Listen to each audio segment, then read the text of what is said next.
Welcome to episode 312 of FBI Retired Case File Review with Jerry Williams.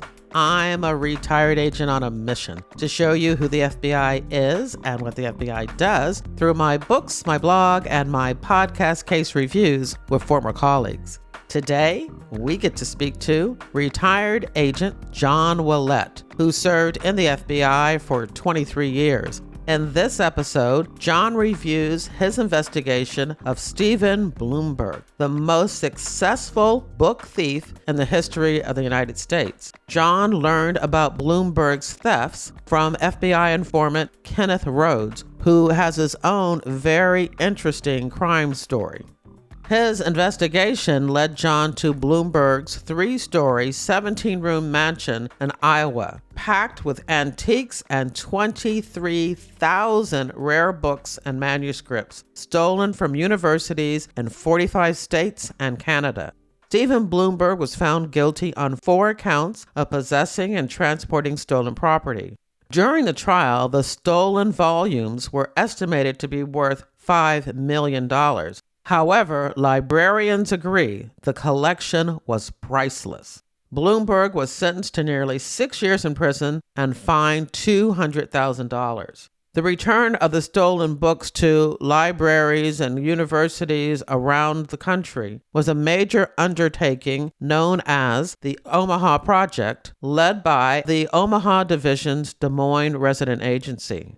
John Ouellet was assigned to the FBI's Detroit field office for his entire career. Prior to the terrorist attacks of 9/11, he worked cases focused on interstate theft of stolen motor vehicles, interstate transportation of property, theft from interstate shipments, drugs, and outlaw motorcycle gangs. Post 9/11, John investigated domestic terrorism, mortgage fraud, and white-collar crime. After retiring, he continued working for the FBI in a contract position as a senior financial investigator. John is the published author of 2 novels, several short stories, and professional articles. You can learn more about John Ouellet's writing by visiting his website, jeouellet.com. Quick note before we get to the interview, I will be in Philadelphia at the end of April. And I'm thinking about having a meetup event on Sunday, April the 28th. So if you live in the Philadelphia area and you're interested in attending, I'm looking for suggestions where we might meet, like a library or a bookstore. If you have an idea, please email me as soon as possible. I promise to bring lots of podcast swag to give away. So Philly folks, let me know if you have an idea. I have more about the meetup in my March email to Reader Team members, which went out on Monday, March 4th. Now, because of the new domain authentication requirements by Google and Yahoo that went into effect last month, you may have to fish out my email from your spam filter or promotions tab while I work out the kinks. In your podcast app's description of this episode, you'll find links to where you can join my reader team to keep up with the FBI and books, TV, and movies, buy me a cup of coffee, learn more about me and my nonfiction book, FBI Myths and Misconceptions, and my 2 crime novels, available as ebooks and paperbacks wherever books are sold, and audiobooks on Audible and Spotify. Thank you for your support. Now here's the show. I want to welcome my guest, retired agent John Ouellet. Hey, John, how are you? Good, Jerry. How are you? I'm doing great. Now, I don't remember how we met, but I can tell you when you emailed me that you wanted to review a case about a book bandit, a book thief. I thought to myself, oh, this is perfect because as everybody knows, I love to read, I love to write, and you love to read and you love to write. So this is like an episode made in heaven.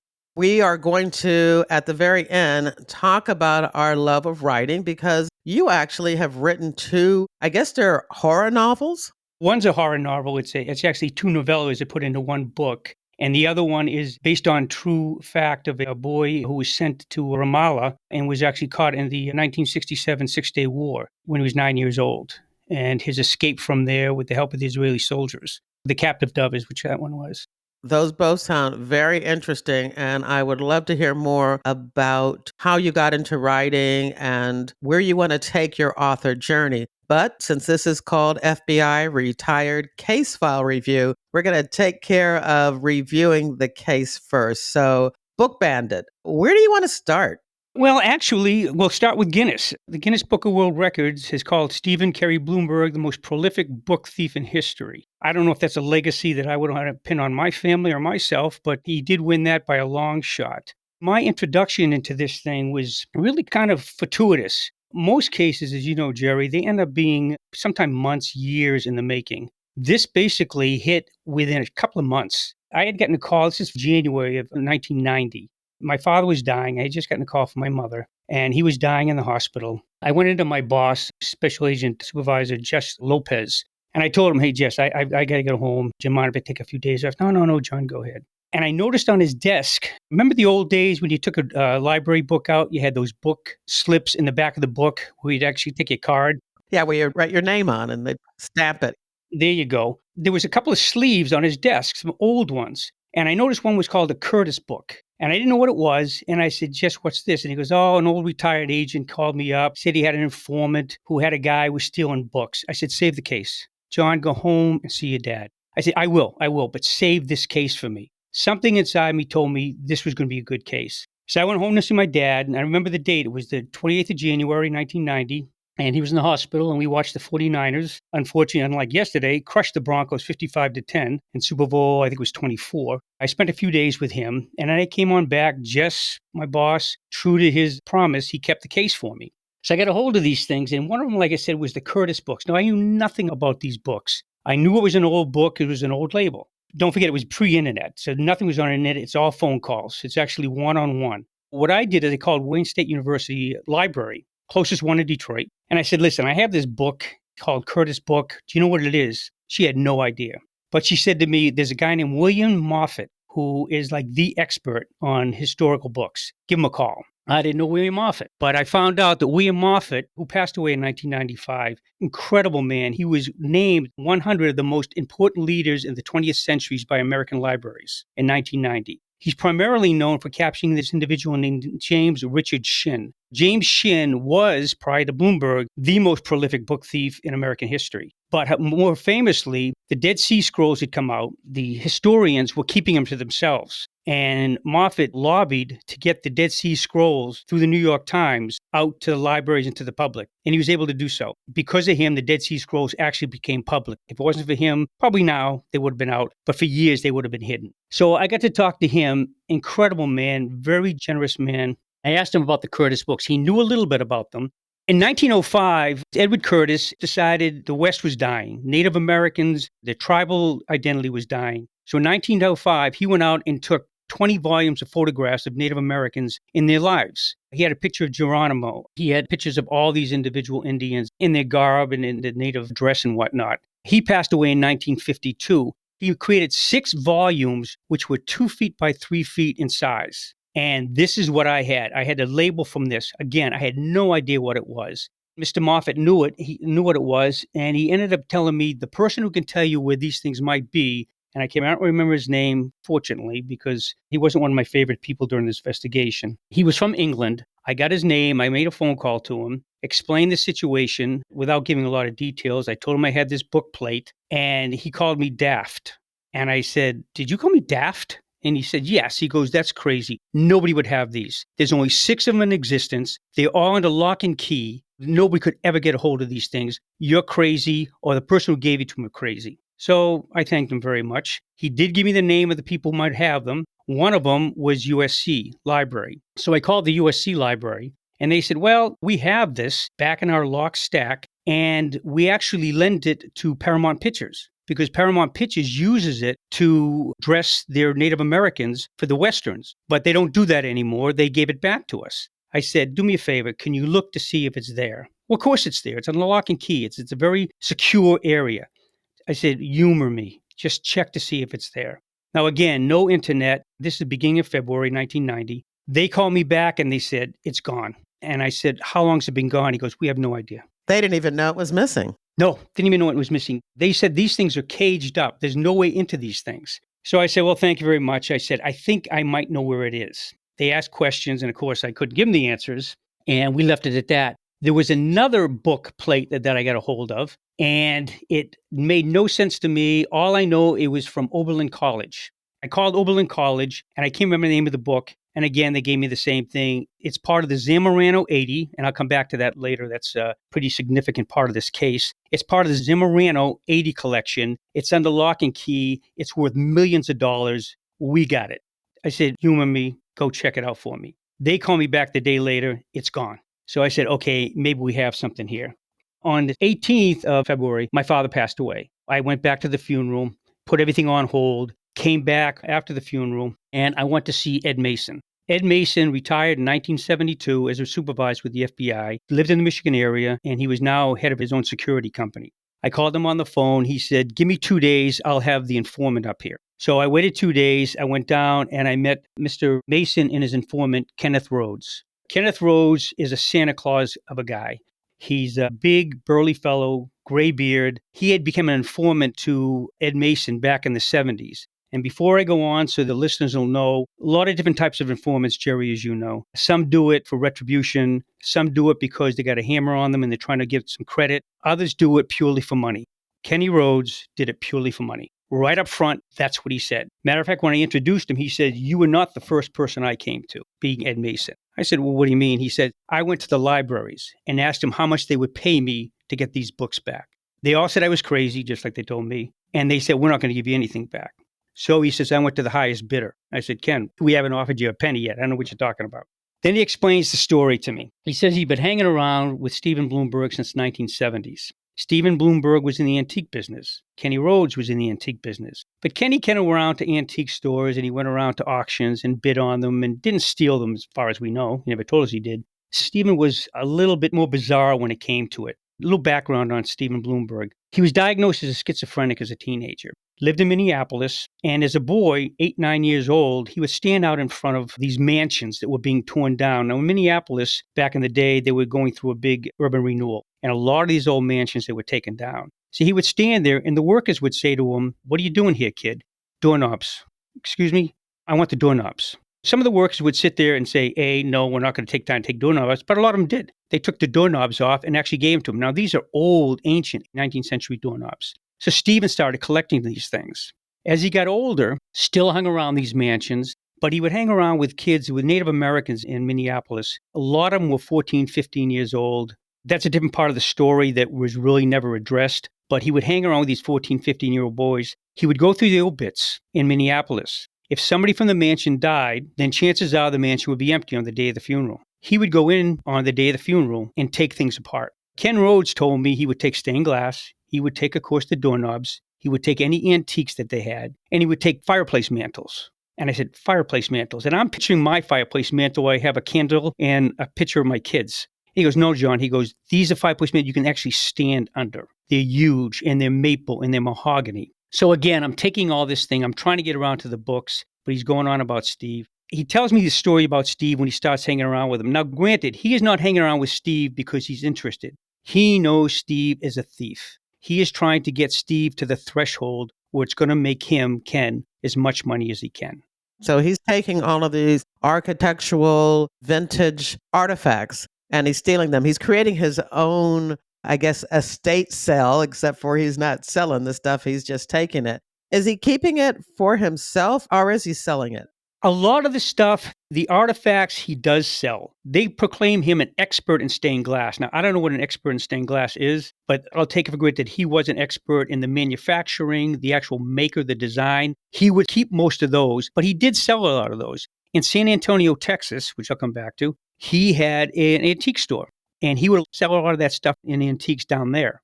He didn't need the money. His family was the Zimmerman family. Now, the Zimmerman family from Minneapolis goes way back. His grandfather, his maternal grandfather, was basically in World War I, he was a real estate developer. He was also a buyer and trader of horses. He would take these horses and he would sell them to the military. His name was Moses Zimmerman. He was a German-Jewish immigrant, and it was basically the Allies that he provided the money. Horses and horse collars. He would sell them horse collars. And he was a collector, too. He used to get tracts of land as far away as Montana. Very lucrative. His daughter, Stephen Blumberg's maternal grandmother, was named Carrie Zimmerman. That's how Steve got his middle name. Very, very close. He adored his grandmother. His grandmother adored him. His father, Stephen Blumberg's father, was Dr. Henry Blumberg. Left the medical field and he went into the family real estate business, became a multimillionaire. As a result, Stephen Blumberg had a living trust fund of $72,000 a year. Now, this is back in 1990, so that went pretty far. So Stephen really didn't need the money, but he did sell his stuff to earn a little bit of money coming back and forth. This case reminds me of another case review I did, episode 102, with retired agent Judy Tyler. She reviews a case that talks about architectural theft as it relates back to a cocaine crew.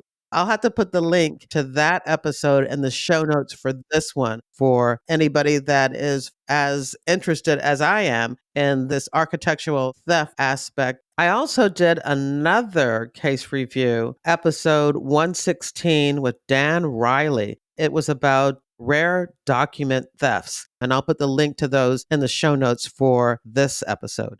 That'd be outstanding. If you remember too, Jerry, while we were working, art theft became a big thing. And the FBI had no idea about art. They actually created, I think it was one individual who became an art expert in the FBI, kind of like we do with cyber investigators. A very good friend of mine, Bob Whitman, who was in the Philadelphia office, who I've been begging and begging to come on the show, but so far he has said no. So anybody out there that knows Bob Whitman, tell him to come be on my show. Oh, he has to. He's a pioneer in the field. Back in my day, of course, I had no idea what these books were, so it didn't mean anything to me. Let's get back to where you are on your case with Stephen Blumberg and how he transitioned from all of these architectural artifacts into books. Where are we now? He's hanging around with these young Native American kids, stealing from mansions, stained glass, doorknobs, fireplace mantles. And he's getting them to help him with these thefts?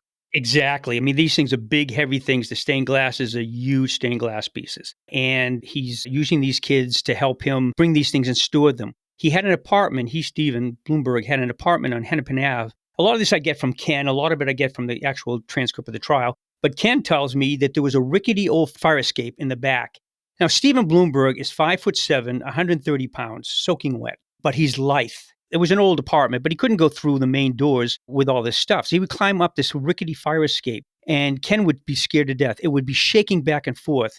Tells me these Curtis books, 2 foot by 3 foot, he'd have them in his hand, along with all these other artifacts, carrying up this rickety thing. And he would do it 10, 20, 30 times a day with all of his stuff, and he stored them up there. He decides this Hennepin apartment, he doesn't like the city. It's too crowded. It's too noisy. The place is too small. He needs to find a new place. So in 1980, I think it was 1989, he goes to Ottumwa, Iowa. Now, the only thing I know about Ottumwa, Iowa, of course, is Radar O'Reilly from MASH. That's his hometown. Also, Tom Arnold, first husband of Roseanne Barr, he comes from Ottumwa, Iowa. I was kind of excited that at least I knew what Ottumwa was. Yeah, because I had no idea. Yeah, I mean, a lot of people do. He buys a mansion for $15,000. And we're talking, it was an old Victorian mansion. It had 13 rooms in it, 10-foot ceilings, and that is going to be his hideaway. That is where he's going to keep things. So I'm talking to Ken Rhodes. He's giving me a little background of Steve and what kind of a guy he is. I'm going to deal with Ken for a few months, so I can kind of get these things as I go along. But he tells one story. Carrie Zimmerman lives in Minneapolis. That is Stephen's maternal grandmother. Adores Stephen. Stephen is schizophrenic as a teenager, never goes home. So Carrie calls. Ken is in touch with Carrie Zimmerman, the grandmother, and she says, please have him come home for Thanksgiving. This is like 1989, 1988. Stephen does not want to go home. And he goes, you have to. He says, okay, we'll go. So he starts driving. He says, Steve, you're in rags. You got to wear a tie. You got to clean up. Okay, fine. He literally stops in front of a Goodwill box, jumps into the Goodwill box, and he said it was like a cartoon. All these clothes flipping up in the air. Stephen comes out with a dirty white shirt and a bow tie and says, okay, let's go. And that's how he goes to see his grandmother and his family on Thanksgiving. So he said, well, at least you got to wash your face. So he takes a wet cloth and does a circle around his face. It's all black on the outside, dirty, but it's clean on the inside. Mrs. Zimmerman, his grandmother, is thrilled just to have Stephen home. But that's the kind of guy Stephen was. He lived in soup kitchens. He lived in the Goodwill. Always had gold in his pocket. And I'll get back to the gold here in a little bit. Just lived like he was not making a penny, but he was making $72,000 a year for doing nothing. So I go back to my father's funeral. I come back and Ken says, we got to move. I said, what do you mean we got to move? He goes, Steve is ready to move all of his stuff. I said, from where? He said, from Ottumwa. He's going to Minneapolis and he has a bunch of gold in a safe box. And he's going to take the gold out and he's going to go down and move it here and he's going to take all of his stuff out of here. So I said, okay, fine. I ended up calling an individual, Special Agent Richard Waldy out of Minneapolis. I call him on the phone and I say, don't know Richard at all, but I explained to him the situation. He jumps through his butt and ends up getting a search warrant for Stephen Blumberg's safe deposit box. Well, he ends up getting there a little late. The bank says, oh, it's already been opened. What do you mean it's already been opened? We told you to hold it. He says, well, Stephen Blumberg came and he said it was his and we couldn't hold it from him. Well, how long has he been gone? Well, he's not gone. He's in the back room counting his money. Whoa. Yeah. So Rich Waldy goes in there and he says, it's like Ebenezer Scrooge. He says, little Stephen Blumberg is sitting there with stacks of gold coins in front of him and he's counting them out. So he says, whose gold is that? Stephen says, it's my gold. He says, wrong. It's the government's. They actually get an armored car to load it up and escort it out of there to the Minneapolis office and bring it back. For those people who might think we're just ripping people off and stealing them, I believe they ended up giving the gold back. The reason being, $72,000 trust fund, they said, we cannot prove this is stolen gold. So they ended up giving it back to Stephen Blumberg. But Rich Waldy and his Minneapolis guys did a great job, and I'm talking within 6 hours with getting that search warrant and getting it down there. You were looking at him for the theft of books. So what did you have on your affidavit that allowed you to even consider seizing his gold? Ken Rhodes had been reliable, at least for the books. We identified the 2 books. We identified that they were stolen. We used that, and Minneapolis did, in the search warrant to say that Stephen Blumberg probably had stolen gold. And that was part of the affidavit, was the reliable informant. And that's what they picked it up on. So that was what they used in their affidavit as their suspicion for it being stolen. Ken Rhodes had contacted us and said that Stephen Blumberg was going to Minneapolis to remove gold from a safety deposit box. The informant, Ken Rhodes, believed that the gold had been stolen along with all the other artifacts that Steve had been collecting over the years. Rich Waldy and the FBI in Minneapolis used that in a affidavits and search warrant, that we had a reliable informant who reliably believed that the gold was stolen and used that in the affidavit to seize the gold coins, which the gold coins, at the end of the day, they were returned to Stephen Blumberg. Actually, I think they were returned to his father, Henry Blumberg, as we couldn't prove that they were actually stolen. Obviously, coins, unless they were specially dated or something, or minted, it was pretty difficult to say where they actually came from. And the other thing is, when I get to the end of the story, there was just too much and too many things going on to even worry about it. Omaha, Nebraska field office ended up taking the case, and they were so inundated with just the manuscripts that they kind of threw everything else out and said, we're not going to mess with this stuff. And I'll get to that as we get closer to the trial. What was the value of these gold coins? The value, I think, it ended up being about $200,000 is what the total value was. And Minneapolis was upset. They wanted to keep it. They wanted to get it. And of course, like anything else, they wanted, the Bureau said, we want to prove that it's not stolen. And of course, the county said, no, it's not our job. It's your job to prove that they are. And they did. They tried. And Stephen says, no, I collect gold. That's what I do. I sell artifacts and I get paid in gold coin. And do we really believe it? No. But where else can you steal gold coins? I'm not exactly sure we can get that much money in gold coins unless it's one rip that you find. I really believe that Stephen had been collecting those things. He was strange that way. He had his eyes set on things, and he ended up making sure that he got what he wanted. He puts himself off as, I was a protector of history. That's what I did this for. No, he didn't. He was a thief, and he loved being a thief. As a matter of fact, there was a guy, Mr. Moffat, Andrew Moffat, ended up helping catch this James Shin. James Shin was the most prolific book thief before Blumberg. In 1982, he was arrested, sentenced to 20 years in federal prison, $100,000 worth of rare books. Now, $100,000 of rare books from college libraries around the country. He was 45 years old, James R. Shin. That was unbelievable. People couldn't fathom somebody stealing that many books. And Stephen Blumberg, when he heard about it, his saying was, Shin ain't shit. I will show those people just how good I am. And that was his thing. He wanted to be better than Shin. He wanted to be the most, like Guinness said, the most prolific book thief in the history of the world. You'll find out when I give you the results exactly what a prolific thief he was on this whole thing. Shin, by the way, his count was 400. 400 rare and valuable books is what he ended up stealing compared to what Stephen Blumberg ended up getting. Was Stephen Blumberg collecting the books just as a competition, We've heard of cases, especially in the art theft world, where people do consider themselves just collectors and they steal books and rare items just because they want to possess them. What was the case in Bloomberg's situation? Stephen Blumberg had a real animosity against librarians. He thought that librarians were keeping history locked up. Now, American history was Stephen Blumberg's big thing. He got some other items, but it was American history. And librarians had no right to keep them locked up in cages. It was almost like animals at a zoo. He was out to free these books from their cages. Except for he was taking them to his house where nobody was going to have access to them.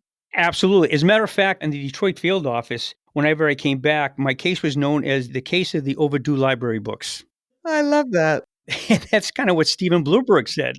Yeah, it became kind of a joke. And Stephen Blumberg said the same thing. He goes, these are overdue. I'm going to pay him back. I'm going to give these back when I'm done with them. Now, he wasn't going to give those back. There's a lot of books, a lot of articles about Stephen Blumberg, and they kind of portray him as this Robin Hood character. I hate to say this, Jerry, and I'm not psychoanalyzing the guy, but he was a thief. That's all he was. Yes, some of it was, I want to prove I'm better than Shin. Now, he never wanted to get caught, don't get me wrong. He didn't say, well, if I do get caught, people are going to know my name. He didn't want to get caught. But his thing was, I want to be the keepsake of all American history. I don't believe for a second he would ever be given these back if they didn't come to us, one way or the other. Obviously, there's some mental illness involved in that. And you did say that he had been diagnosed as a schizophrenic. Yes, absolutely. He had been. And he had a lot of other issues, a lot of other problems too. He was a loner, but he did hang around with young boys. I guess I won't take it any further than that when it comes down to it. But going back to Minneapolis, gives me a call. Hey, we're at the bank. We seized the gold. I jump on a plane to Ottumwa, Iowa. Now, this is kind of a strange part that happened here. Ottumwa, Iowa is a small town, beautiful little town, but small. A couple of agents from Omaha show up. Des Moines is an RA resident agency out of Omaha, so they send 2 agents down. So there's about 4 agents. And I don't know whether we thought we'd get a government rate or a government deal, but we all ends up in the same hotel overnight. We show up to Stephen Blumberg's mansion. Kenny Rhodes is a resident there. He's been staying there for months. Therefore, we feel we don't need a search warrant. He has access to the place. We're with him. He has let us in. Nobody else is there. We know that Stephen Blumberg is driving down in his old Cadillac to move stuff out of his house. So we're going to sit there and wait, 4 of us. We turn on the local radio. The news comes on that there are 4 FBI agents who have checked into an Ottumwa hotel. They don't know what's going on, but something big is going down. Oh, my goodness. So Yes. much for sneaking into town. Absolutely. And now we're paranoid that Stephen Blumberg is listening to this radio report, and he knows exactly what we're there for. So we're saying, oh, man, is he going to show up? Is he not going to show up? I don't know. There's an agent there. He's since passed away. Special Agent Derry Roberts from Des Moines, Iowa, is there, and he's an old agent. He's seen it all. I'm looking around. We get out. We're looking around the house. Jerry, 13 rooms, including the bathroom, 8 to 10-foot ceilings, floor-to-ceiling bookshelves of books everywhere. There's books, there's fireplace mantles, there's doorknobs, there's stained glass. One room has old Victrolas and the circular records that you put on them from maybe turn of the century type records that are down there. And Ken tells us, oh, there's a 5,000 square foot warehouse down the street that Stephen is also renting. He keeps all of his old records there and all the old record players there. So we don't see it during this day. We're of course, waiting for Stephen Blumberg to show up. But I'm looking around, and we walk up to this one room, and I said to Derry Roberts, I said, Derry, look at this. Look at all these stolen books. He goes, really? Which one? And it hit me. I have no idea. I have no idea what book is stolen. Well, Ken Rhodes, in his basic way, took the Curtis book that he had the tag from, and he had hidden it. He pulls it out, and he says, here's that Curtis book. So out of all those books in that whole room, that's our probable cause for the whole thing. We're waiting around. One of the agents calls up the U.S. Attorney, Linda Reed, who has since become a federal judge in Des Moines, and calls her and tells her the story. And it's 1 a.m, something like that. She wants nothing to do with this, but she says, yeah, write the thing up. So they write up the affidavit. He runs out to Des Moines. They get the search warrant for the house. And Stevie Blumberg comes in at 2:00 with two of his young friends. We're just yakking. We don't hear the car drive up or anything else. So he goes, "Hey, I'm Stephen Blumberg. This is my house." And Derry Roberts says, "We know who you are, Stephen. We're the FBI, and we're here to return these books." And he just melted.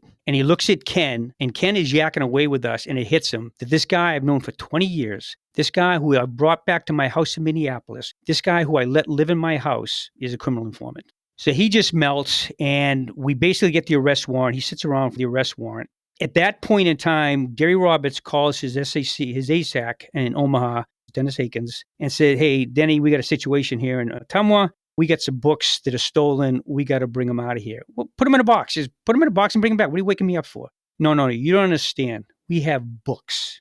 So Dave Oxler, who was a younger agent, he basically came over and becomes the case agent. He comes down from Des Moines, and he looks around, and he doesn't know what to do. He knows we have one stolen book out of this whole thing. Again, we don't have any other stolen books, nothing else we can identify. We call a professor from Iowa State University. Now, this is the next morning, 7:00 in the morning. He's an expert on rare books. He comes to the house. We walk into the living room, and there's one wall that maybe has 400 or 500 books. And I asked him, I said, "What do you think here?" And he said, "What do you want me to say?" He goes, "This whole row is incunabula." I said, "Really? What the heck does that mean?" And he goes, "That means before the printing press. What they call incunabula means swaddling clothes or cradle. Anything published around 1500 when the printing press was made. These books, I don't know what," he goes, "What, $1 million? $400 million, this one wall?" I said, "You got to be kidding me." He says, "No." He goes, "You got a heck of a job ahead of you." We decide we're going to start packing this stuff up. Now, Stephen Blumberg has been arrested. I think his two friends were sent off. He was brought to Des Moines, Iowa, and arraigned in Des Moines, Iowa. Me and the 2 or 3 other agents left behind, we go out and grab some cardboard boxes, and we start gently laying these books because we know they're very brittle. I open up one book. It was in a press down, and it says, "This book has been in this press since 1945. I said, "Oh, dang." And you opened it. And I opened it. So I cranked it back down and it says, "Okay, no evidence." So we start delicately putting all these books in these boxes. And we look at each other. We said, "This is going to take us years. It's going to take years." Well, Omaha jumps into it. Dave Oxler says, "We got to get trucks down here." So they end up coming down. 2 40-foot trailers come on down. 17 people, 879 boxes, 19 tons. It took us 2 days to load it all up. And we only took the books and the manuscripts. The reason being, they said, it was like the gold: stained glass windows, doorknobs, fireplace mantles, records. We can't say where these came from. We can identify books. Later on, they had this thing called Project Omaha. Jerry Tucker, who probably to this day hates my name, he was a great guy. Young agent. "Jerry, you are in charge of Project Omaha." He goes out and he rents a warehouse, surreptitiously rents it in an unknown area of Omaha, and they bring all these books, 24,000 books and manuscripts. Now remember, before that, James Shin was the number one, 400 books. We had 24,000 books from 327 libraries in 45 states, 2 Canadian provinces. It took 2 40-foot trailers and 17 people. I looked out the window while we were there, boxing up. 60 Minutes was there. Forget who it was at the time, doing interviews. And this is, and I think I put a link onto your site, the people loading it up. And they just contract, they're the truck drivers, and they're breathing heavy, and they're sweating. They're looking around, they said, "It's incredible, all the stuff that's in there." I just had to say, when Stephen Blumberg is challenged and he gets into a competition, he's in it to win it because he bypassed Shen's record. Absolutely. I don't say he was really proud of it. He showed no emotion before or after. But I'd give you a list of some of the books that were there. He had a first edition of Milton's Paradise Lost, first edition of Uncle Tom's Cabin, a couple of them actually, first edition of Walt Whitman's Leaves of Grass, Kohlberger's German Bible. It was published in 1483 by Anton Kohlberger, who also published the Nuremberg Chronicles. The thing about the Nuremberg Chronicles, it was the last history book that did not note the discovery of America by Columbus. He had several first editions of Mark Twain's The Jumping Frog of Calaveras County. And I'll come back to this one. He also had the entire manuscripts of the Applegate family collection of Oregon Trail. The Applegates were one of the original families in 1843 that migrated across Oregon. They were led by Jesse Applegate. And I'll come back to that in a second. He also had some books from the Zamorano 80. I guess I can go into the Zamorano 80 collection right here. I knew nothing about this until all this was out. Project Omaha actually got this thing rolling. But it was a bunch of books intended to represent the most significant early volumes published in the history of California. It was compiled in 1945 by the members of the Zamorano Club. They were an LA-based group of bibliophiles. They called themselves bibliophiles. They collected first editions of every volume on a list, and the goal was to get all 80 of them. They had like 100, and they said, we'll do 80. It was founded in 1928. It was named after Augustin Zamorano. He was the first printer in California. So the goal was, it was kind of like Stephen Blumberg. I want to be number one. I want to be the best. Thomas Streeter was the first collector to assemble a complete collection of first editions of all the 80 on the list. His collection was auctioned off in the 1960s. The second one was an individual named Frederick Benecke. He donated his collection to Yale. The one that's really interesting to us is an individual, he was a retired investment counselor named Henry Clifford. He completed his collection in 1988. He auctioned it off in 1995. Basically what happened is the Zamorano Club, if they didn't get all of them, they donated them to Occidental College. One of the book plates that I had on my supervisor's desk was from Occidental College. It was one of these books that Stephen Blumberg had. Stephen Blumberg wasn't happy enough just to beat Shin. He wanted all 80 books in the Zamorano collection. The rarest book is number 64. It was called The Life and Adventures of Joaquin Murrieta. It was number 64 on the list, like I said. It was a first edition copy. Only 2 existed. One of them belonged to this guy, Henry Clifford. So Stephen Blumberg was going to get it. Stephen Blumberg sent 2 of his little minions to Henry Clifford's mansion or house in Los Angeles. We're going to get this book. And they did surveillances. Now, how do I know this? I know this from Ken Rhodes, but it was also testimony at trial. The 2 kids testified, yeah, we went there. We checked out the house. We checked out the doors. We checked out the windows. We checked out the alarm system. And we were going to go in there. And Stephen Blumberg said, if he won't give him up, we'll kidnap him. Well, Ken Rhodes says, you know what? I'll be a professional informant. I will use the government to get money, but I'm not going to have anybody get killed on my watch. So he calls Henry Clifford on the phone. And he says, listen, I just want to warn you that there's somebody out there who's trying to break into your house. Mr. Clifford's an old man. And he says, okay, will you tell your friend that I also collect guns and I keep them loaded? I got that originally from Ken Rhodes, but it was verified because Mr. Clifford showed up to trial. And he verified that he did get the phone call from Ken Rhodes to warn him about this. So obviously that never went through. I think Ken basically talked Blumberg off the edge of the cliff on that one and said, hey, listen, you got enough books. You don't need any more.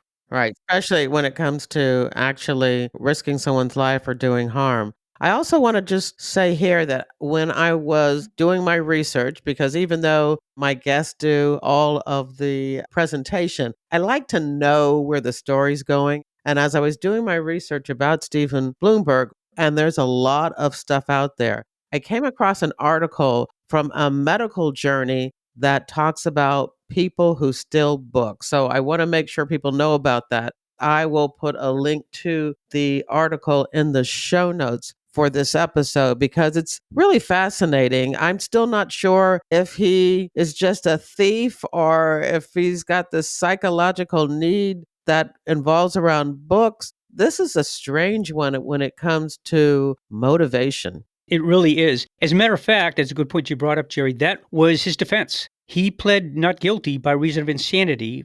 Bibliokleptomania is what they called it. It was the first time bibliokleptomania had ever been used, and probably the only time, as a defense. The jury didn't buy it. We'll come on back to that. What's interesting is techniques. Ken and I didn't just sit down one time and talk about this, and he would brief me on Stephen Blumberg and stuff through the whole thing. Prior to 1980, what Stephen Blumberg would do is he would actually go into libraries. He would sneak in through air ducts, little tiny skinny air ducts, and he would sit in air ducts for hours waiting for the library to close. He would get to an air duct system by doing surveillances, and I don't know how he did surveillance because some of these libraries are huge. Harvard is the one big one. He went to Harvard quite a bit. Harvard is a huge library. He would actually sit up there and then hop down into the library and steal her keys or his keys, bring them out and have them duplicated. Now he has keys, and he had hundreds of keys for all these libraries. In Harvard, what he ended up doing was breaking the lock. The lock said, do not duplicate. He brought that lock to Montreal, had a friend of his duplicate a key for it, put the lock back on. Now he had a key for that lock. He went to that extent to break into these libraries. On one time, he actually, and I get this from Ken and Steve talks about it, he went up an elevator shaft. The elevator started moving, and he pulled himself into one of those recesses as the elevator went inches from his face and shimmied up the elevator shaft. After 1980, he goes to the University of Minneapolis. And his individual name, he's Professor Matthew McGue, that's McGue. He was a psych professor. Stephen Blumberg steals his identification. And he looks a lot like Stephen in the picture. So he walks in, and he jumps into Goodwill. He gets a decent shirt and a decent tie, look like a psychology professor, flashes his badge, gets entry into the back rooms where all these books are. And again, he was Americana guy is what he wanted. Matter of fact, in his house, he had everything alphabetically. The bathroom was, I think, Colorado. And every room was like Alaska, California. That's how he arranged all of his stuff. So he goes in there and he grabs all this Americana. And what he would actually do was, it would say for Oberlin College or Claremont College, he would lick for hours the book plate off of it. He would have book plates that he got from $5 thrift books that he would take, and he would stick those on. He would walk out and show that, oh, this isn't your book. This is from San Antonio thrift store. And he would walk out with the book. Now, these librarians at the front desk, they've never been to those rare book cases. I mean, hardly anybody have been back there. So they don't know what they're looking at. There's some old book that the guy picked up at the thrift store. Okay, fine, Mr. McGue, thank you very much. And he'd walk out with them. He'd put them in bags. He would put them in baskets. And if he was stopped, if it did come out, he would actually show his badge and says, oh, we must have the same security system that you have at Minnesota. And again, they would let him go. One time he gets caught. Actually, a couple of times he gets caught, one with us. But he ends up going to, I believe it was Riverside, University of California, Riverside. Now, there's an individual, and this gets kind of complicated, and I got to give this guy credit because I feel so bad for this guy. He was a detective for Washington State University. His name was Steve Huntsberry. I hope Steve Huntsberry is listening. He's probably about 80 years old right now. Creighton University has a 2-part podcast on their part of the Omaha Project. They said that they heard Stephen Huntsberry had passed away. I was not there to verify that. So, Steve, I hope you're listening to this because I want to give you a shout out on this thing. He gets a hold of this lead as a young detective and says, listen, there's some Matthew McGue. He's stolen a bunch of books from Washington State University. Catch this guy. Matthew McGue does a lot of research. And again, like me, he has to make phone calls. He sends pictures all around the West. He figures that he's going to be in Oregon, going to be in California. But he finds out that he's an alias for Stephen Blumberg. So he puts out an APB for Stephen Blumberg. University of California, Riverside sees the suspicious guy around. They call security. They arrest Stephen Blumberg as Matthew McGue. He pleads guilty. They run his fingerprints. They let him go on his own recognizance. 2 days later, the word gets back to Steve Huntsberry that Stephen Blumberg, a.k.a. Matthew McGue, had been arrested but let go. He'd been working this case, he being Huntsberry, for months on this thing. He actually contacted the FBI in Minneapolis, and the FBI did, a little bit of work. We don't know who this guy is, Stephen Blumberg. We have nothing on him, and never got back to him. We want Huntsberry to come to trial and testify at trial. The AUSA on the case says we don't need Huntsberry to testify to any of this stuff. We've got the books, we got the house, we got this. And we said, yeah, but he kind of did a lot of work. And you know how the Bureau is, Jerry. We like to share we like to share it. We don't want to be known as the Bureau that goes out and steals everything. So Dave Oxler and myself, we kind of really lobbied, and he said, no, we don't want the FBI to be known as people who steal cases from local police departments and grab all the glory on this. So the FBI, David Oxler and I, really lobbied for the AUSA to have him testify. I want to say in my hindsight that he might have been brought in at the last day, but I don't think he was, because I remember the AUSA saying, you know what, you guys are right. We should have brought him in. We should have let him testify. Stephen Huntsberry went on to do a lot of work on this case. He did a lot for the librarians. They gave him an award for his work on it. And he went around and did a lot of speeches and a lot of talks on this case. But I think for the longest time, he just kind of felt that the FBI kind of locked him out. And I want him to know that he did great work. When he called the FBI, there was nothing in the files until I got all the records on it and stuff, and that we really appreciated the work he did and the effort he put into this. And I know last I heard he lived in Arizona. So, Steve, I hope you're listening. I hope you get word on this thing. During my research, I did find a YouTube video of him giving a lecture on the case. So I'll make sure to put a link to that in the show notes also, so people can meet Steve and his work can be acknowledged. Please do. The other thing I felt bad about is, again, no internet. I had to make a lot of phone calls to Mr. Moffat, to that English professor who I'd rather not remember, who called me daft, and a lot of other individuals from libraries that really, really helped me a lot. They ended up getting on right before the case went to trial. They went on NPR.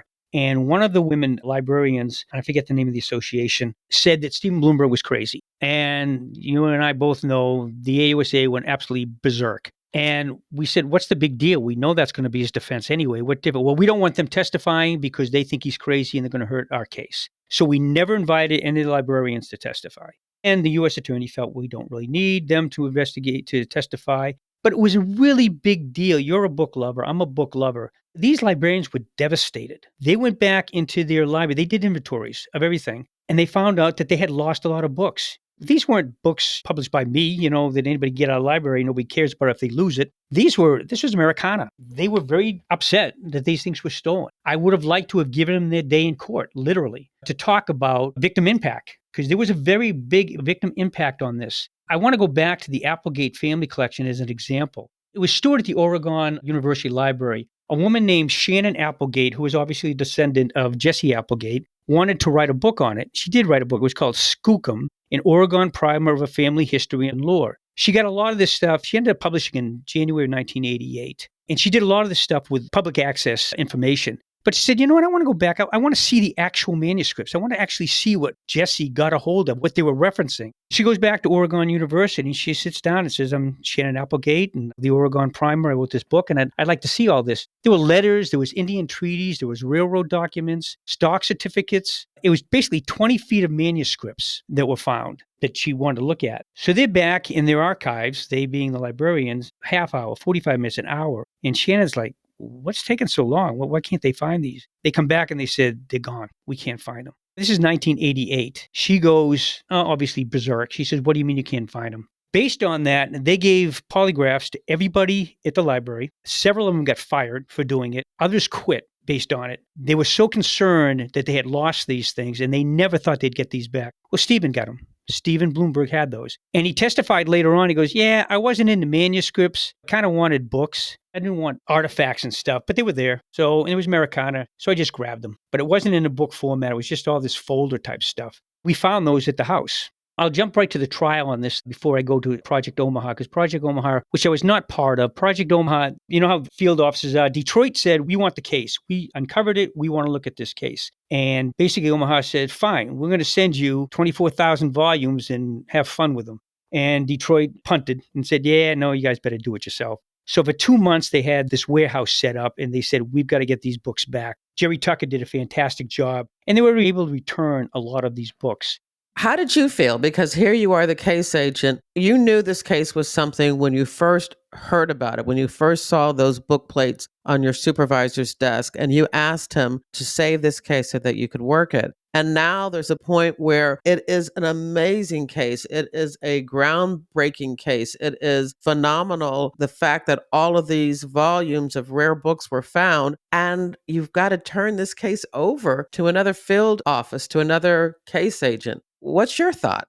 I could say I was devastated at first, but David Oxler, the case agent, when I found out about the podcast, I wanted to call Dave and pick his brain, and Dave passed away last year. Dave was an outstanding investigator, outstanding administrator. And Linda Reed was an outstanding AUSA out in Des Moines. It was the best thing for the case. Yeah, I could sit there and say, but I could not have done justice to this case, Jerry. This is 1990. I'd been in the Bureau since 1987. I was thrilled to death to have somebody with that expertise and that commitment like Oma. And Dennis Aiken, who was the ASAC, was phenomenal in organizing all this. He ended up going to Providence and actually broke the Patriarca mob family in Providence just the last couple of years before he retired. So yeah, it was the best group of people to have. Absolutely. So in the long run, no, justice was served. And I was glad to find the items, but I was more than happy to turn it over to the big dogs because they did a great job. All right. So I know you're getting ready to talk about the trial. I hope you were invited to be a part of the trial.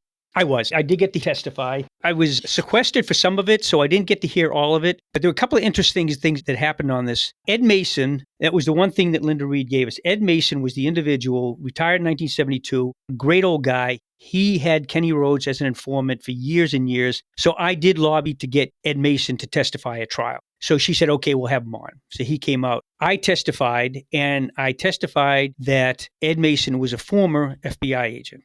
Well, as you and I both know now, you don't say former FBI agent. Oh, no. No. Former means that you left way before retirement. Exactly. So Ed Mason gets up there. He basically gives his yes, no questions, how he met Ken Rhodes and stuff. He comes back and he said, I'm retired, not former. That was part of the schooling for a young FBI agent.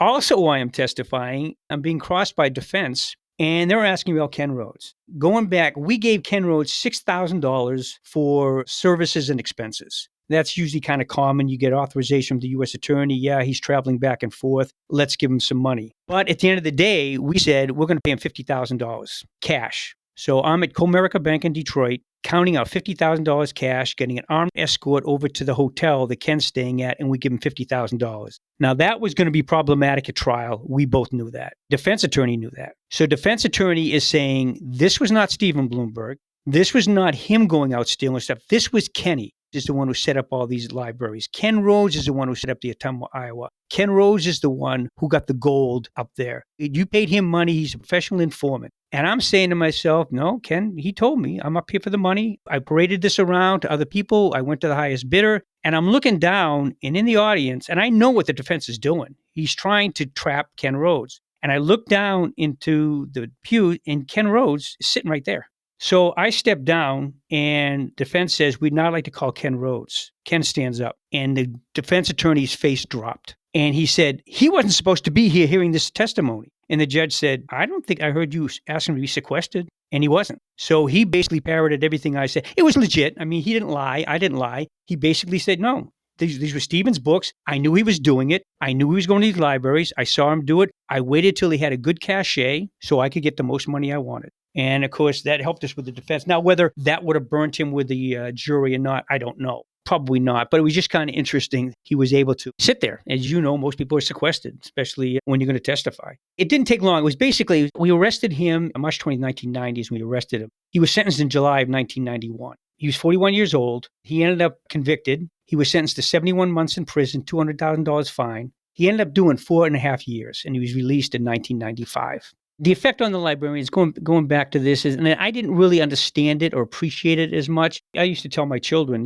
they'd sit there, oh, my teachers don't care. My teachers don't care what I'm doing. It doesn't bother them. I said, they went to college for this. Their job is to teach you. Of course they care. Well, these librarians in these universities, they know what they're doing. They know that they're the custodians. They were devastated when these books were stolen. Many of them, when the Project Omaha came up, the Project Omaha was basically set up from April of 1990 to May of 1990 by Jerry Tucker. 40 volunteers from libraries came in. They said, we just wanted to feel and touch the books that we learned about when we were going for our doctorate and master's degrees. We saw pictures of these books. There's no way we can handle them. They're hidden in archives, as they found only Stephen Blumberg could get a hold of them. And again, they were like kids in a candy store just holding all these books. Creighton University ends up giving 10 librarians over, basically full-time, to help with this. They catalog the books. They catalog by, okay, this went to Harvard, this went to Purdue, this went to University of Michigan, and they set them all up. Now, Stephen Blumberg, no idiot, says, oh, I'll help send the books back. I'll help identify the books. The reason he wanted to help identify the books is because he wanted to get a deal in his sentencing. So he goes down there. He knows where all the books are, but he's livid because he has his books organized by state. They have their books organized by libraries. He hates the libraries. And not once during the trial does he ever call it theft or stealing. He was a custodian. I don't think he testified, but his defense could be he was custodian for these books. The librarians didn't know what they were doing with them. So he was going to take care of these books. Project Omaha ended up being, just to give you a feel for how big the warehouse, 3,500 feet of shelving at a cost of $11,000 full of these books. I take it there had to be security also. Oh, yeah. And nobody knew where this place was. They brought the Creighton University people out there. They didn't blindfold them or anything else, but they were told you're not allowed to tell anybody where these were. And they did have high security on these, high security back in 1990. But they ended up setting up 10 terminals. And again, no internet to find out where these books were stolen. Now, you would think crazy. Some libraries refused to admit that they had theft. I think it was Purdue University librarian came up and was talking to Stephen. And Stephen said, oh, yeah, beautiful campus, beautiful library. Oh, you were there? Oh, God, lots of times. I stole hundreds of books from Purdue. No, you didn't. So he calls up the library and says, go back and check these books. And they were gone. Purdue had no idea that Stephen had been back to them. He remembered all these libraries. He remembered all these books.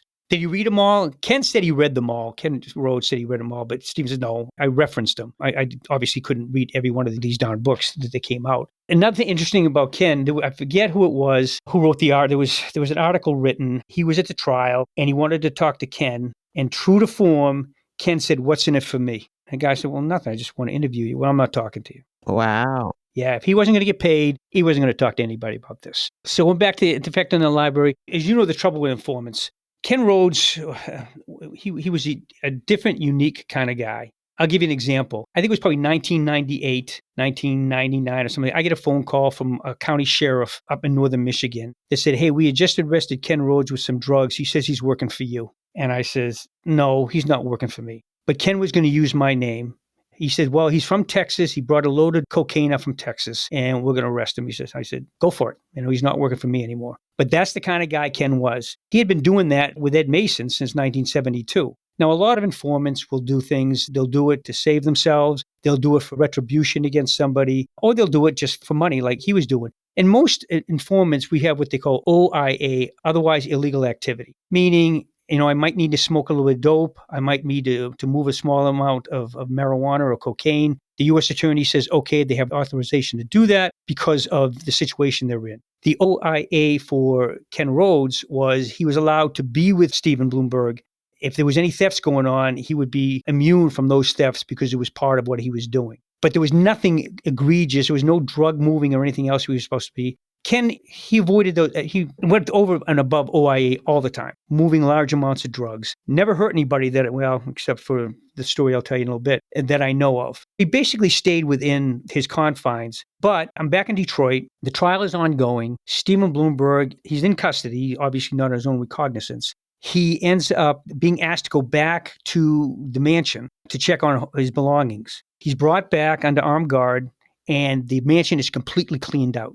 So the FBI had gone in and confiscated the books, but all the other architectural artifacts and the stained glass and the mantelpieces, they're still there. They're still there. And the reason being is Omaha said, we got enough going on with 24,000 volumes of books. We're not going to take things that we don't know what we can do with.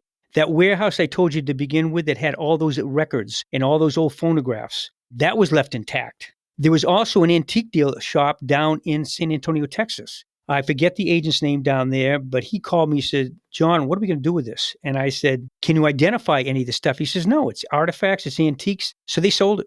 They sold it to, I think they gave it back to the person who he was renting it from, Steve was renting from. The same with the warehouse in Omaha, Nebraska. They gave everything to the person he was renting. It was a husband and wife. They gave it to him and says, do what you want to do with them. The house was left intact. Ken Rhodes said, those things are stolen. I said, well, Ken, we can't identify it as stolen. Ken Rhodes went back and stole everything. Stephen Blumberg writes this scathing letter to the FBI headquarters, sends it in what they call the Airtel, attaches to an Airtel to me. I read it. I immediately find Ken, who's still living in Detroit, and rightfully, Ken says, yep, I took it. You guys weren't going to. It was stolen.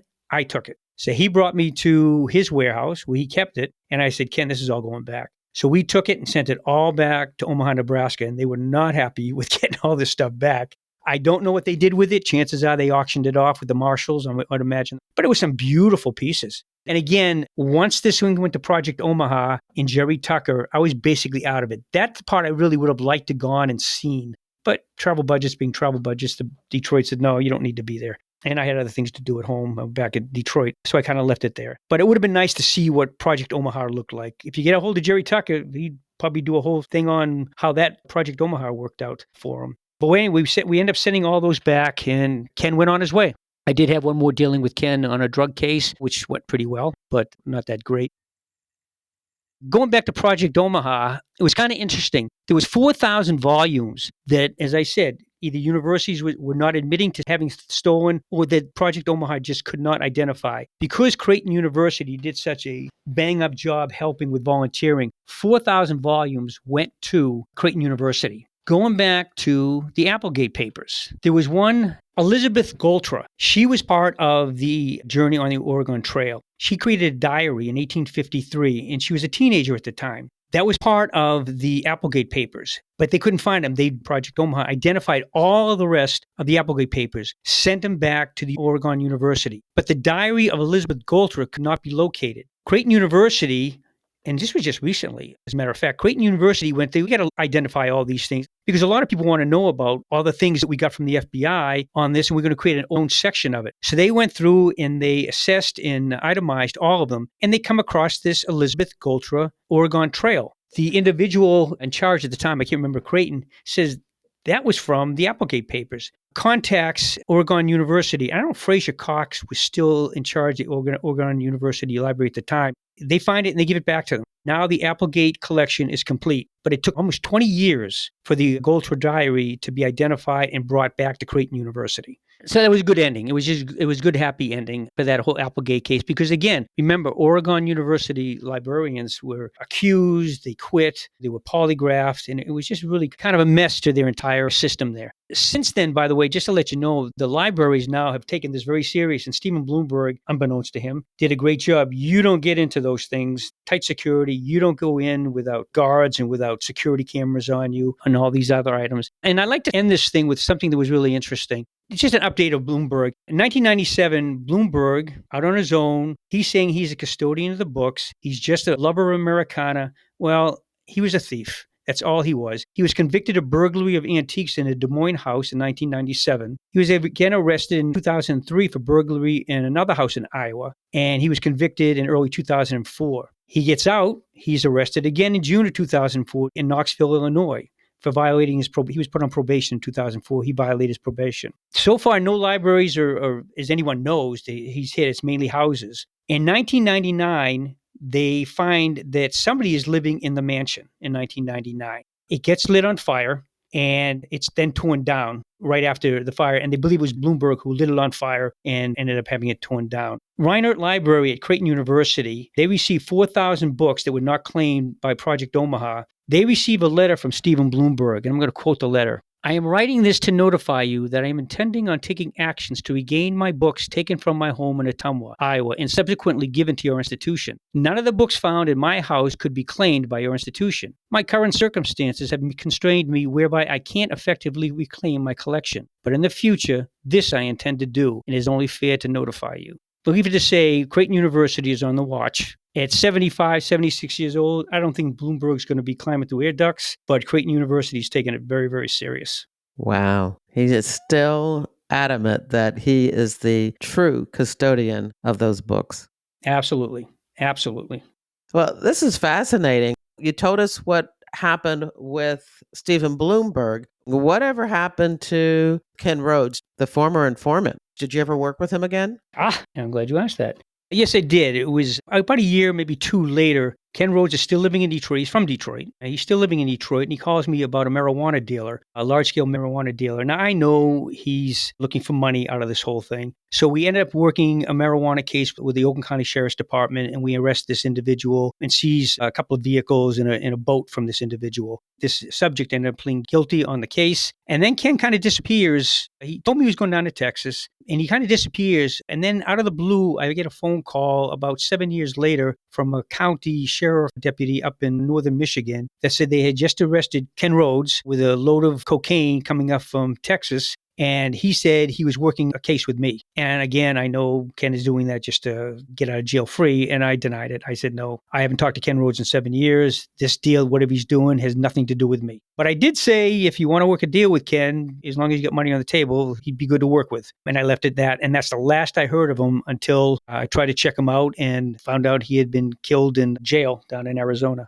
As I was looking for Dave Oxler to try to get his take on it and Steve Huntsberry, I knew that Ken Rhodes was down in Texas. So I get online and look for Ken Rhodes. 2015, I find this article from Tyson, Arizona. A woman has been beaten nearly to death. Her face was sliced up. She calls the police. The police arrest a live-in boyfriend. She describes this live-in boyfriend as a person that she was having communication with who lived in Texas. He said he was going to come up to visit around Christmas. December 22nd, in 2015, he comes up to visit. He's a charming man. He's gregarious, wonderful, unless he's drunk. When he gets drunk, he gets very argumentative. That individual got drunk one night, nearly beat her to death, choked her out before she called the cops. That individual was Ken Rhodes.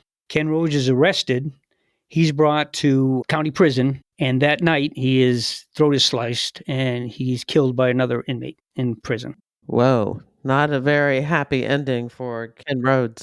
No, not at all. And I said to myself, well, Kenneth J. Rhodes, how many Kenneth J. Rhodes are there from Texas? I got his mugshot, and it's Ken Rhodes. A mugshot is a very mean picture of Ken Rhodes. Ken Rhodes, he didn't look that way. I mean, he was more of a jovial kind of guy, but he is not happy in his mugshot. So just to let your your listeners know that I didn't fall for that face at all. He was a very charming individual. You had described him earlier as a Santa Claus looking person. And I remember looking at that image and thinking, I don't know about that. Yeah, exactly. Put it this way. After 1991, that might have been his true look. But in 1990, he was putting on his best face for everybody, the trial and me included. In addition to your case review, I have two more cases about the theft of rare artifacts that people can listen to. Episode 102 with retired agent Judy Tyler and episode 116 with Dan Riley. Well, this has been fascinating. Somebody sent me a comment on social media saying that as a writer, I should consult a thesaurus for more words, but I'm sticking with my catchphrase. This is a fascinating case. And thank you so much for reviewing it. The reason that I'm excited about the case and the reason I assume that you wanted the case is because we both are book people. I grew up reading books and my love of books morphed into me wanting to write books. And the same, I guess, is your case. Were you always interested in reading and writing? Reading, yes, but writing more than anything. I've had the writing bug ever since I was a child, just like you were. More into fiction than I am nonfiction. First of all, it's nice to invade your own worlds and work in your own worlds as opposed to doing the research and having somebody tell you didn't get it right. I've been doing fiction and I've been doing serious fiction probably the last 20 years or so. The first book I wrote was called The Captive Dove. It's based on a true story. A fellow FBI agent of mine, John Moran, who I worked with on undercover cases with out of Cleveland, had, I guess you can call him a cousin in Chicago, who, when he was 6 years old, him and his sister, who was 9 years old, were sent by the parents to the West Bank to learn more about Islam. They were afraid that the gang environment of Chicago was too much for them.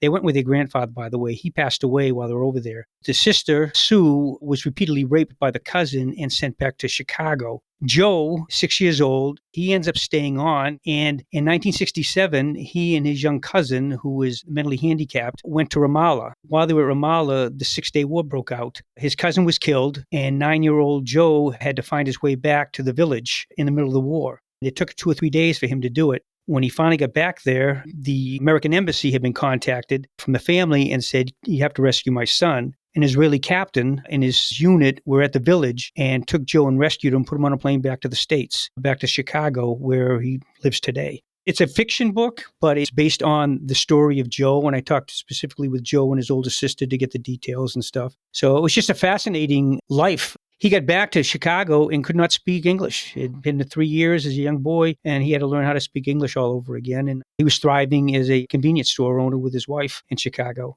The second book took a turn. I was kind of into horror, so I did 2 novellas, one called Cats and one called Dogs. I put them in one book called Cats and Dogs, purely fictional, and got that published also. Those are the 2 books that I have published on my website and available on Amazon. And I know in Cats, the main character is retired FBI agent Alston Waters. Correct. That one is a horror story, and it's about how he is hired by a sheriff's office as a training officer, where he goes to Montana to, of all places, to work with his trainees in a former mental hospital.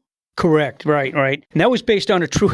We were in Kalamazoo, Michigan, doing SWAT training at a abandoned psych ward mental hospital, and all the records were there. All the furniture was there. All the records were there. It was just abandoned. And I said, this is the creepiest place I've ever been in my life. This was years ago, and I said, there's a story here somewhere, and Cats became the story. All right. So anybody who's interested in checking out your fiction, I'll have links to where they can purchase the book. And I will include your book about cats and dogs in my FBI reading resource, which is a colorful list of close to 90 books now about the FBI, written by the FBI agents who have been guests on my podcast. What is it about writing that you like so much? I love creating my own world. I think we go through the days with these thoughts in our heads that are bizarre and things we don't want to talk about out loud because people won't understand. I love the fact that I can take those thoughts and those ideas, create a world around them, and put them in a place where people can actually, especially with me, that I can actually make sense of and put my own world in and put my own thoughts behind them. I love nonfiction, but nonfiction, you're basically regurgitating facts as much as you can. In your mind, it's always, is the fact right? Is the fact right? Is the fact right? You don't need to do that. Your fact and fiction is what you've created. And I love the fact that we can create these worlds. And people say, well, fiction isn't big, isn't important.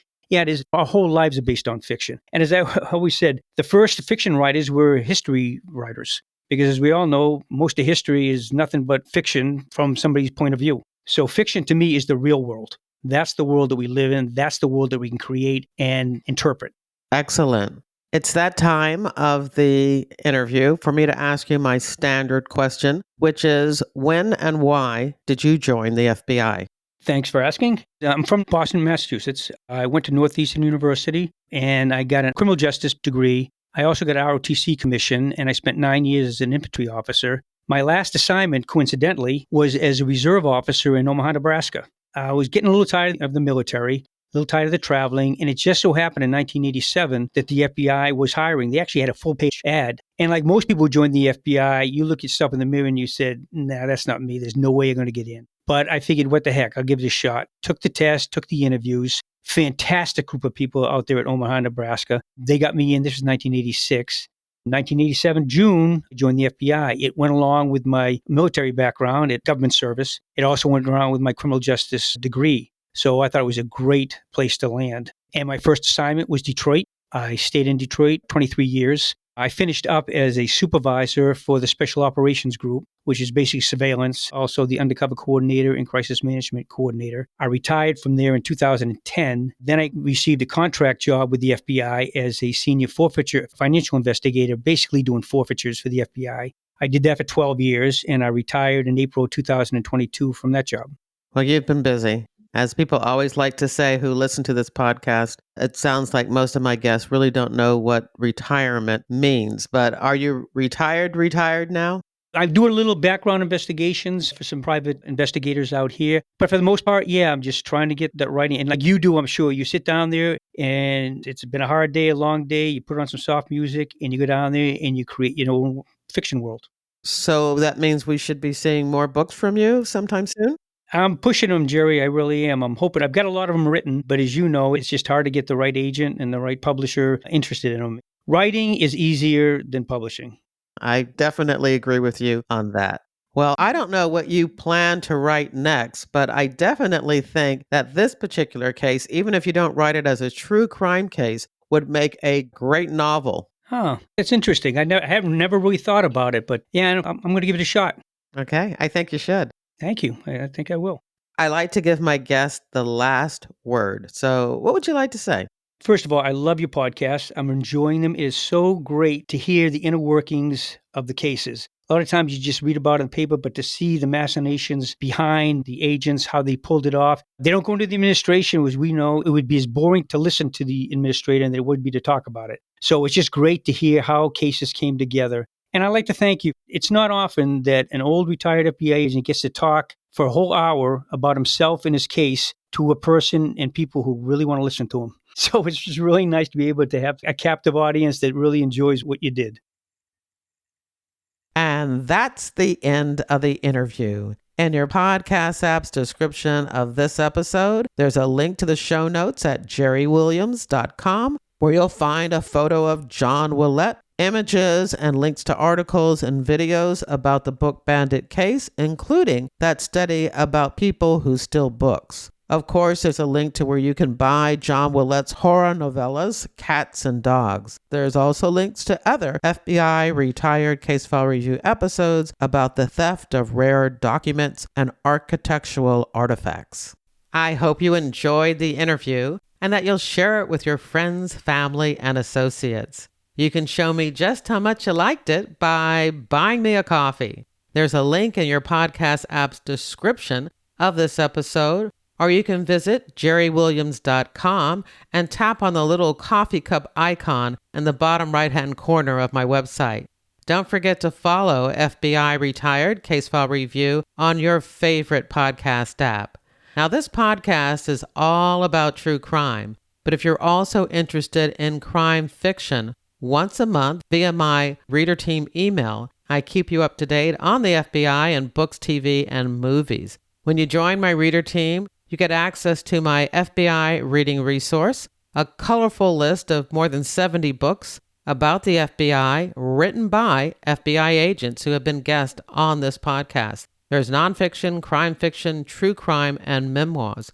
You'll also get my FBI reality checklist where I debunk 20 cliches about the FBI and receive news about what I'm up to and about my FBI nonfiction and crime fiction books. I want to thank you for listening to the very end. I hope you come back for another episode of FBI Retired Case File Review with Jerry Williams. Thank you.